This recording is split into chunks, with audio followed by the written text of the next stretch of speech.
Monday, October 2nd. Market analysis, Stan Ehrlich. You guys know I start out with the stock market indexes. This morning, I'm going to start out with the E-mini and the December futures contract specifically. Very popular contract. You know I've been talking about for weeks the head and shoulder top that's formed past tense and how the last shoulder was actually a head and shoulder top by itself that worked past tense. That one, the small one, which was the last shoulder of the bigger 3-month pattern, actually fulfilled its obligations, so to speak, in about 5 days after the breakout day. And that caused the breakout of the head and shoulder top neckline, which was on September 21st, to develop.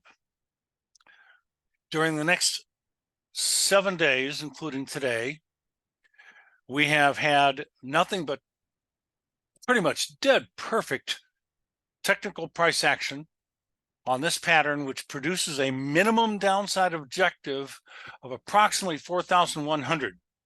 I've got 4,110 written here, but it really should be, I don't know if I can, I can edit this, and it should be to the 00. Okay, so, sorry, let me do this. There we go.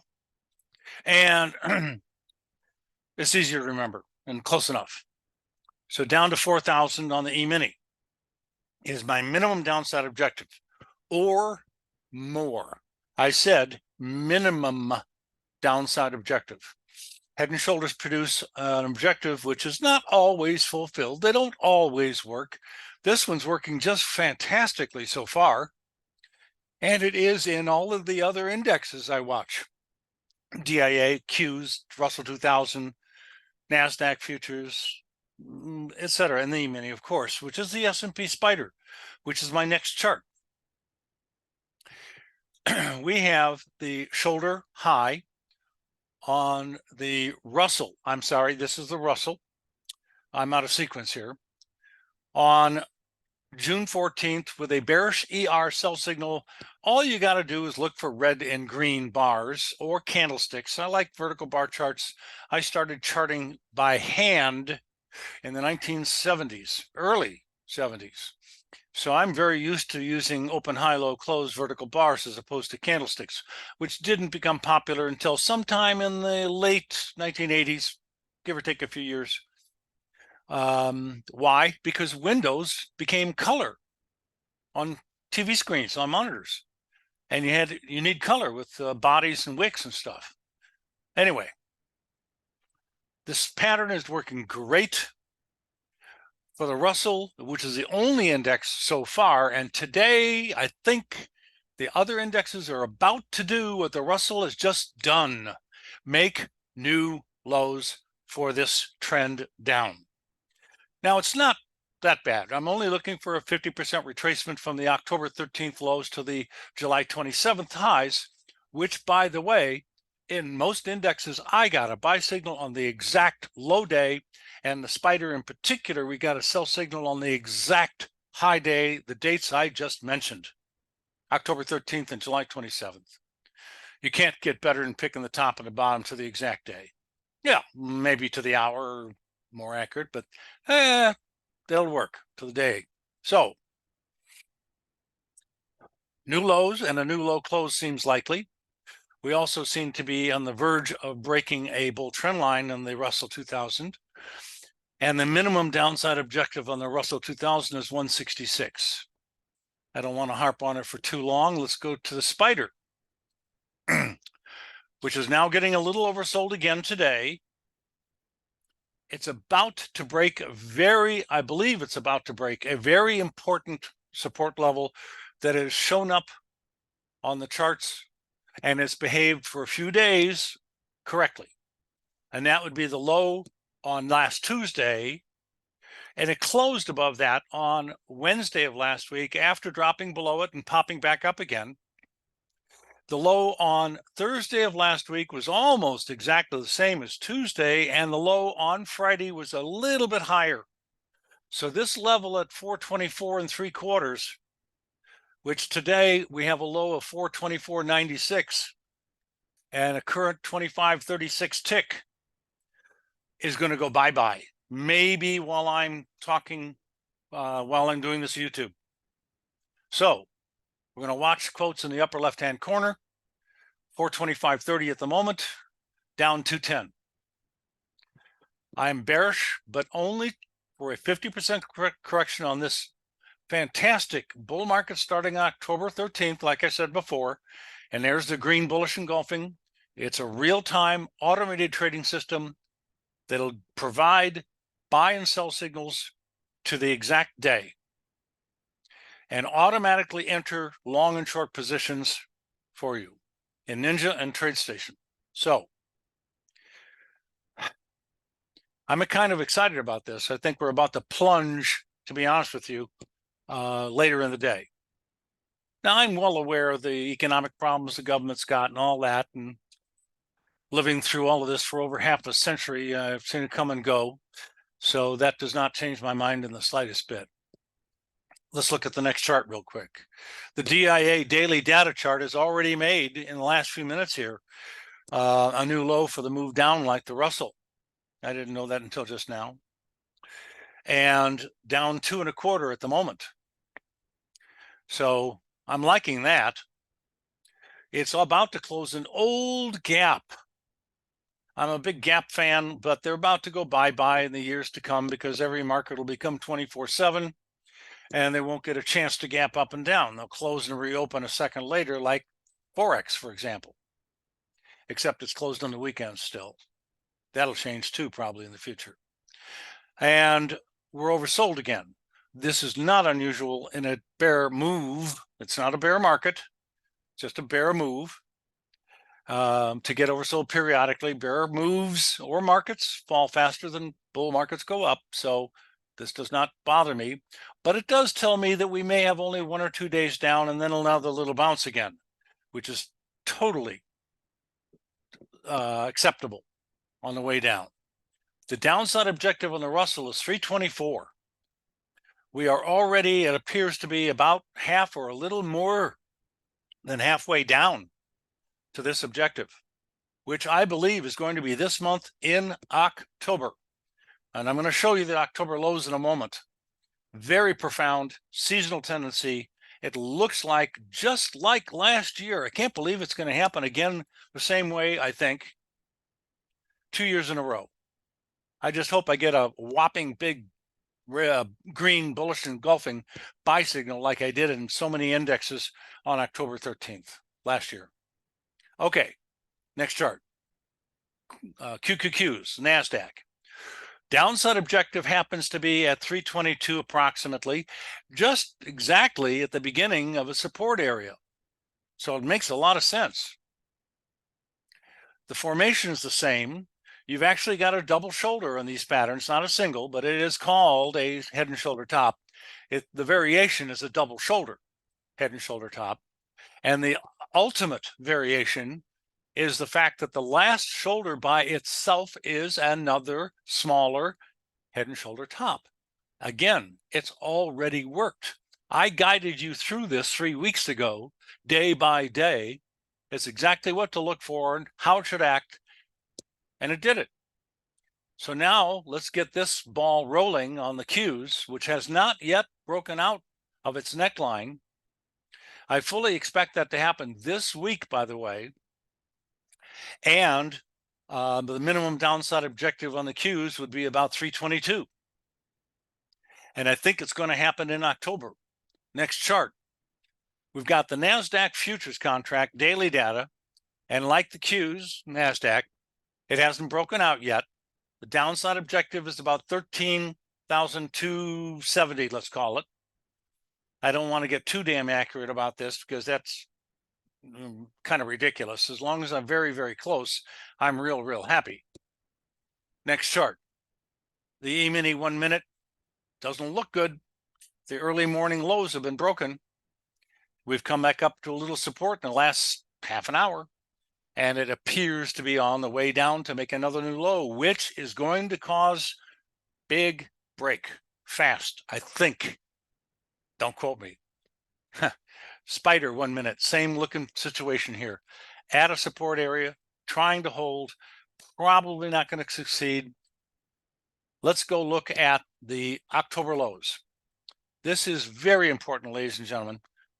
In the last 30 years, 90% of the time, if you bought in October, you would have made money in a general sense on the average, blah, blah, not being too damn specific.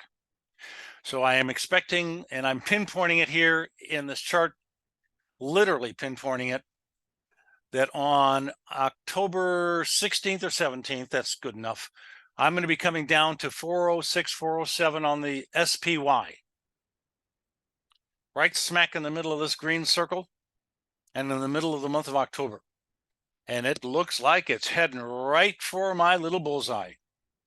And when that happens, I'll be very happy and looking immediately for bullish buy signals to start another major wave up.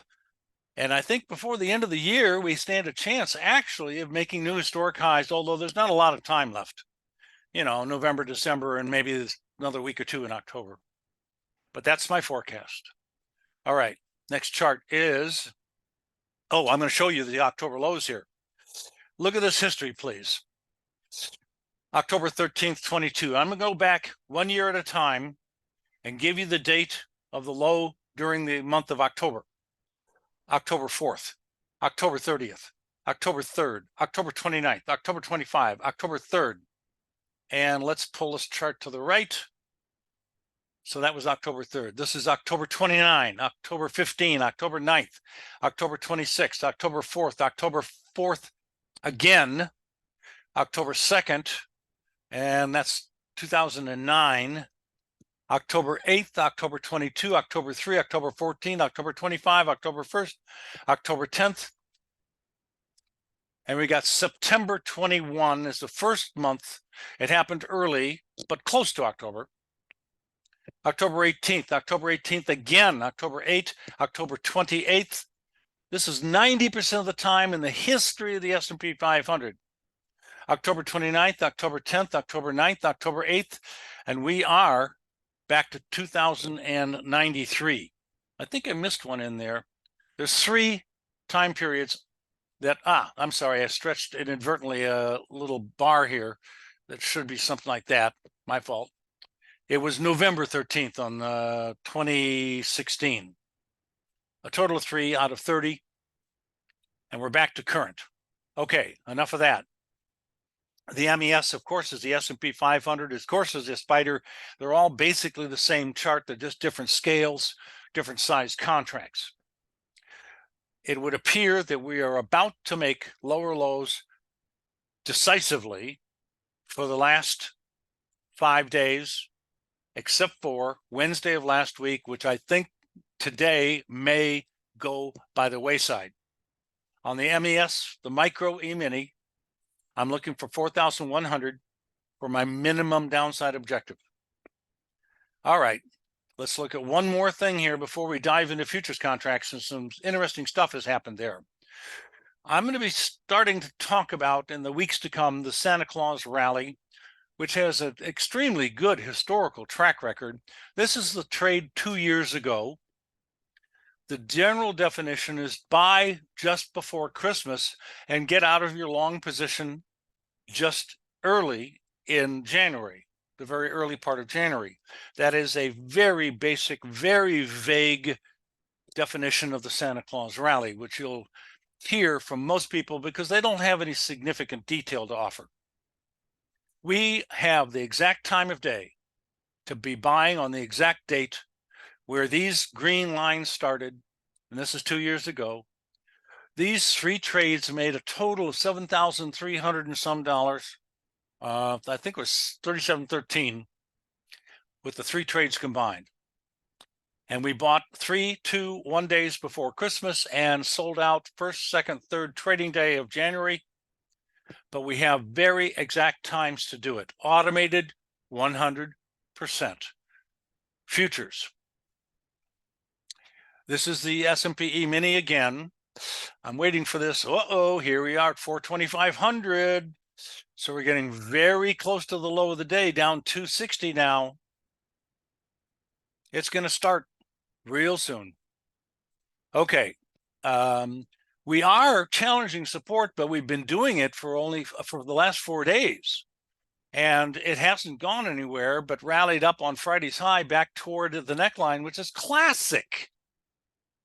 And today, kaboom, I think in a few hours, I mean, new lows totally for the trend, like 2 of the indexes I've shown you already, have already done.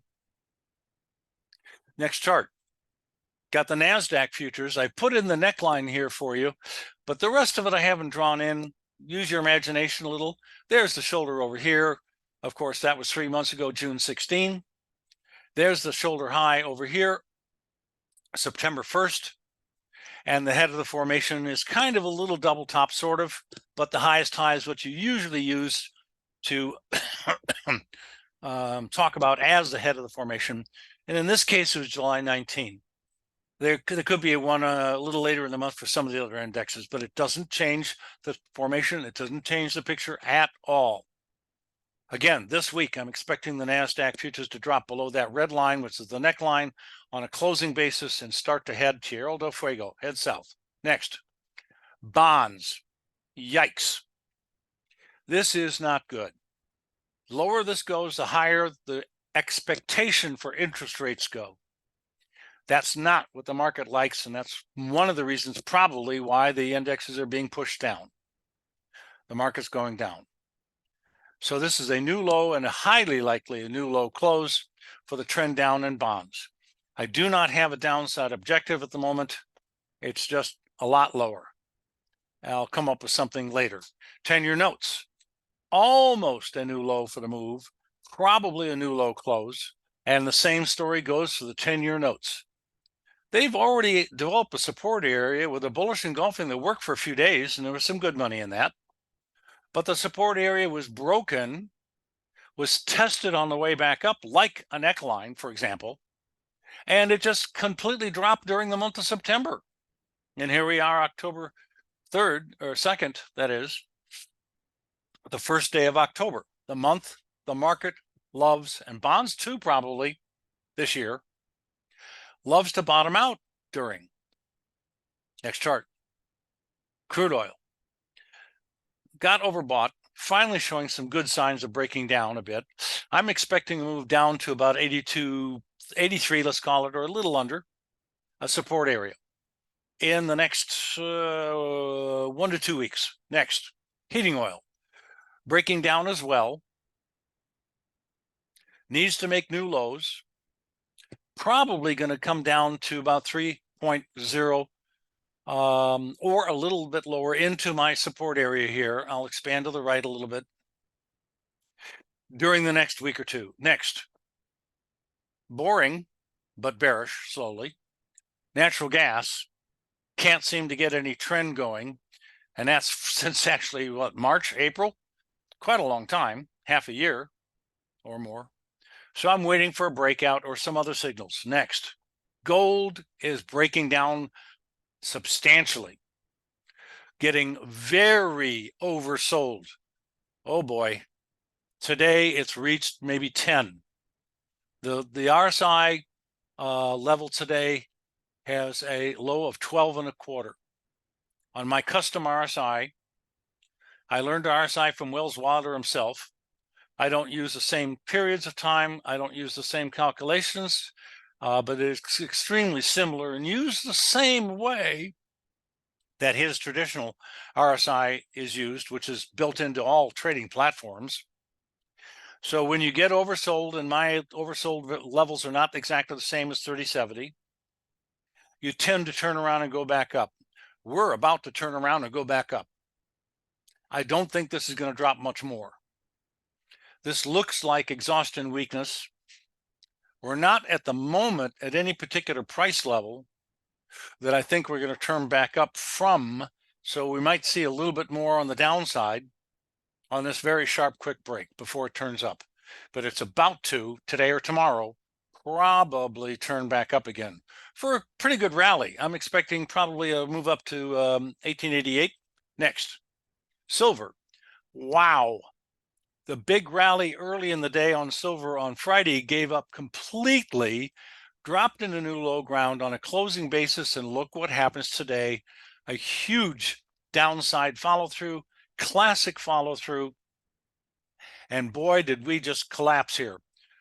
We probably are going to test the 220.68 level in the next hours or day or two. It's getting very oversold at about 1314. Frankly, that's the most oversold it's been ever since February, March, when we got a buy signal at the bottom of silver to the exact day, 2 sell signals at the top of a double top, a sell signal on both highs of a double top, a buy signal at the bottom of the break that resulted, a sell signal on the top of the rally in July 20th with a complementary sell signal a few days later, a buy signal almost at the bottom on July. It's been fantastic. I mean, this is clockwork. I missed a few turns, of course. Nobody gets every one of them. And I got a sell signal recently on September 1st, which is turning out to be a whopper. Next chart, platinum. New lows for a long period of time. Now, this is a futures contract I'm showing you here, the October futures. So it's a new low and a new low close possible. But I don't like the fact that it's popping up as much as it has. Once you make new lows for months in particular, you probably should stay below those previous lows unless it's going to have some sort of a nice bounce. This could be a prelude to that bounce I was talking about in gold and silver because of their oversold conditions. So the platinum might start at first. How far up could it go? Well, there's a chance that that old gap from early September could get closed. And that's up at 968. We'll see what happens. Next chart. High-grade copper. Testing support. Not sure whether this is going to hold or not. You have to watch very carefully here. If it closes below, especially the lows in May, it's probably going to nosedive some more.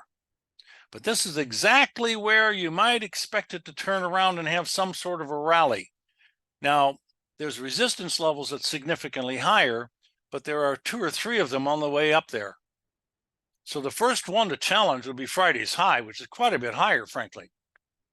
And then the one early mid-September, and then the one that's at price level, I think this is probably the most likely, 3.9, high grade. Next, soybeans have broken a major support area.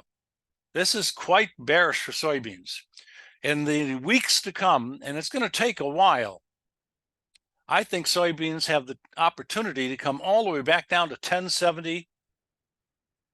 Yeah, 1070, 1071. We're at 1273 right now. That's a lot lower. Look how long it took it to go down in the last couple of occasions where it was able to do so. It was approximately 6 weeks. Just eyeballing this real quick, 4 to 6 weeks. So that's what I'm going to say again, a month, month and a half in order to get down to, 1170.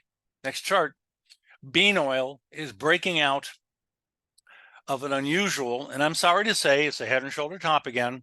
It is my favorite technical pattern, but I don't talk about it unless I see them. So, excuse me, I see a bunch of them all of a sudden. We have a double top formation. You could say it's a double top. That's fine. The second high was a bearish engulfing ER sell signal, 100% automated. And the lows between the 2 highs is the bearish breakout, which is almost the same as breaking the neckline over here, which we did on a closing basis last Thursday. So there's your breakout. There's the downside follow through into support. I meant oversold condition. Our downside objective is down to a little support area at 49.75. Today's rally is matching the high of Friday, which is the neckline. It's not supposed to go any higher than today's high. If you sold short right now, current quote 5702, call it 57, your risk factor should be less than a cent between, put your stop at 57 and a half, 58. Yeah, well below 58 to be sure. So the risk is real low. Not that I guarantee by any stretch of the imagination it's going to do exactly what I'm thinking it's going to do.